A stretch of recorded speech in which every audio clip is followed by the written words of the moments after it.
Britishers ने India में कदम सिर्फ ट्रेड करने के लिए रखा था, लेकिन धीरे धीरे उन्होंने पूरे इंडिया का economic, political, cultural, social life सब कुछ बदल के रख दिया।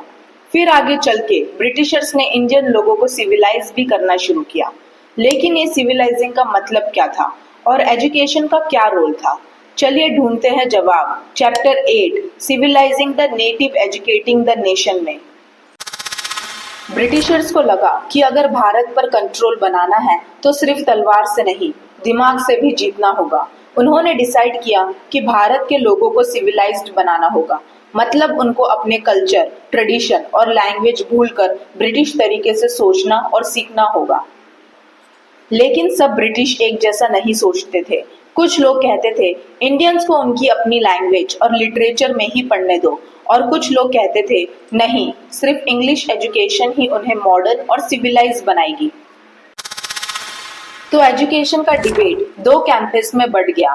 फर्स्ट है ओरिएंटलिस्ट, जो चाहते थे कि इंडियंस को संस्कृत, अरेबिक और पर्शियन जैसे ट्रेडिशनल लैंग्वेजेस में ही एजुकेशन मिले। उन्होंने कलकत्ता, मद्रास और बॉम्बे में संस्कृत और पर्शियन कॉलेजेस खोल दिए। लेकिन दूसरी तरफ आया एंग्लिसिस्ट। उनका कहना था इंग्लिश ही प्रोग्रेस का रास्ता है। इंडियन लोगों को शेक्सपियर और न्यूटन पढ़ना चाहिए, ना कि पुराने रिलीजियस टेक्स्ट। फिर आया 1835 का वो मूवमेंट जब लॉर्ड मैकॉले ने famous minute on Indian education लिखा। उन्होंने क्लियरली लिखा, हमें एक ऐसा क्लास बनाना है जो British in taste, morals and intellect हो, but Indian in blood and colour. और फिर इंग्लिश एजुकेशन को ऑफिशियली अडॉप्ट कर लिया गया। ब्रिटिश ने स्कूल्स बनाए जहां पढ़े लिखे इंडियंस तैयार किए गए जो सरकारी नौकरियों में काम कर सके। ये एक तरह का ब्रेन वॉश सिस्टम था जिसमें लोग अपने कल्चर को पीछे छोड़कर ब्रिटिश वे ऑफ लाइफ अपनाने लगे। पर क्या सब लोग इससे खुश थे? बिल्कुल नहीं। बहुत से लोगों ने कहा ये तो सिर्फ नौकरी के लिए पढ़ाइयां है, नॉलेज के लिए नहीं। महात्मा गांधी भी इस एजुकेशन सिस्टम के खिलाफ थे।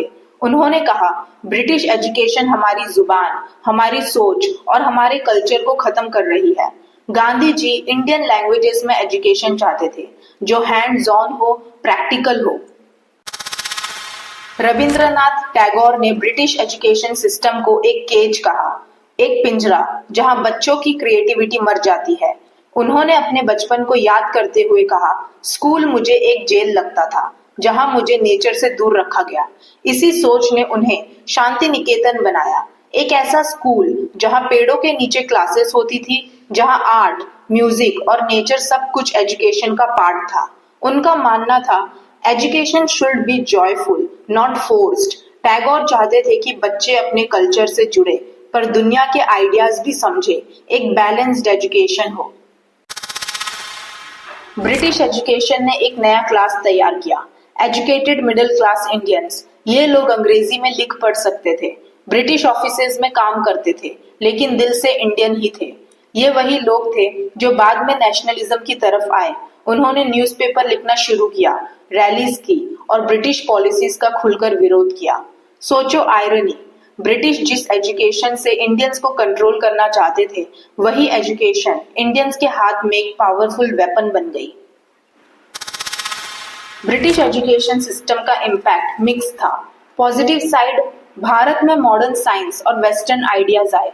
एक एजुकेटेड क्लास बनी जिन्होंने आगे चलकर फ्रीडम मूवमेंट को लीड किया। नेगेटिव साइड, लोकल नॉलेज और ट्रेडिशन को अंडर वैल्यू किया गया। एजुकेशन सिर्फ कुछ लोगों तक सीमित रह गई, मोस्टली एलिट क्लास तक। और सबसे बड़ा इफेक्ट, लोग अपने कल्चर को इंफीरियर समझने लगे।